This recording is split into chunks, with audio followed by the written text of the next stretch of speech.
Okay, so we're going to continue on with these considerations with vectors. This time around, our consideration is going to be a little different.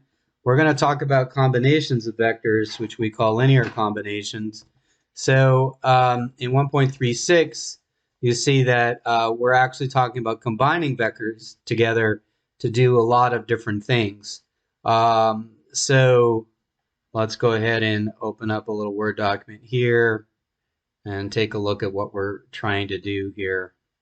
So when we talk about a linear combination of vectors, we can do that with column vectors as well as row vectors. So we don't have to be all that particular, but column vectors particularly work really well to do that. So for instance, the way they've written it here is if, for example, we have vector u is vector 1, 1, and then vector v is vector maybe -1, 2, we can talk about using a combination of those.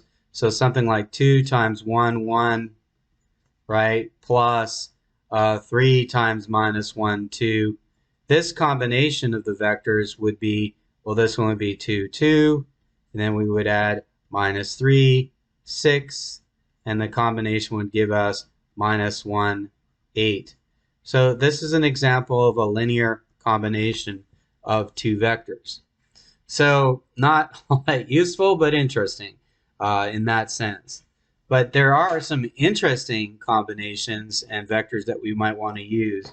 So for instance, I might actually specifically call this one vector I, and the vector I might choose for that might be 1, 0, and I might choose the vector j particularly, and that one would be 0, 1. And now when I do combinations, it would be a lot more interesting because I do 1 times the 1, 0, and I add that in combination to 3 times j, perhaps 3, 1, I literally get the vector 2, 3. So the 2 translates for the 2 in the vector, and the 3 translates for the 3. In other words, the I and j, these are a great example. These are great vectors to choose to make linear combinations because obviously with those, you see, I can create any vector in R2 doing that. So I can state that as the following way. I can say, let's say I want U, and U is U1, U2. All I have to do to make that vector would be to combine U1 times 1, 0 plus U2 times 0, 1. Sorry, wrote that badly. So this combination will give me any U1, U2. When we say that these two vectors actually create any vector in the space. That's another way of saying that they span R2. That's going to be an important statement, that these two vectors actually span the space of R2. And that is common. These are the number one sets of vectors here.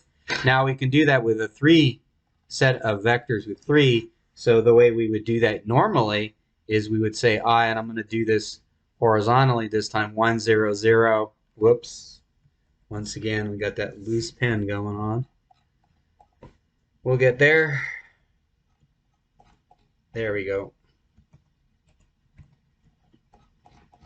There we go. I is 1, 0, 0. We'll use J as 0, 1, 0, and K will be my third vector. And you can see that these three vectors, they span R3. So any combination, any U1 of I plus U2 of J plus U3 of K as a vector will give me the vector U1, U2, U3 with components that way. That's an important thing, that I and J and K are good spans. Now, they're not the only vector. This is not unique. There are other vectors that will do that, that will give me that. So that's one of the ideas of linear combinations that you get, and you can get examples both vertically and horizontally here in 1.6. Now, as we go to 1.7, we can talk about that span Let's go back to 1.6, see if they got a good. Yeah, so we say in R, you can do the same thing. This definition here, this is a nice definition. If V1, V2, and Vp are in Rn, then the set of all linear combinations is denoted by span.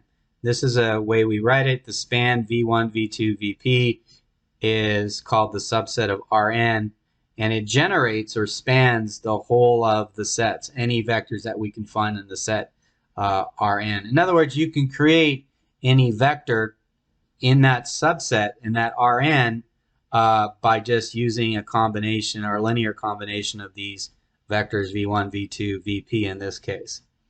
Now, the span usually has to have the same size as Rn. Okay, we'll kind of haven't defined that here yet, but that's going to be a kind of a requirement. But we'll see if that's absolutely true. That's kind of a statement I gave you, but we'll see that. So a geometric description of span V and span UV. For example, let's V be a non-zero vector in R3. The span of V is a set of all scalar multiples, the set of points on the. So we can see the slider. We can see that span as a line going through the origin. So that is the span V. So that's giving you all the vectors. V is a linear combination of V. So we're talking about the span of the whole space of R3. So if U and V are non-vectors in R3, V is not a multiple of U, then span UV is the plane in R3. So two vectors in R3 give you a plane. Notice that we'll use as a definition later on, but only two vectors really only give you the span of a plane.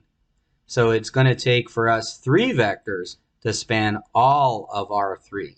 So that's going to be a pretty interesting result. Okay. Just some ideas about span. Linear combinations in applications, and then some practice problems here at the end of 1.39. So that's an important set of things that we can do. Don't forget to work on your practice problems and take a look at the exercises that we have assigned.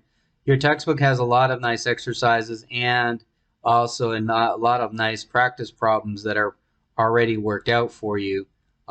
So you can actually look at, and they have ways of playing with it and that sort of thing. Okay, so that's a really short video here, but I just wanted to add that little bit in, and we'll move on to 1.4.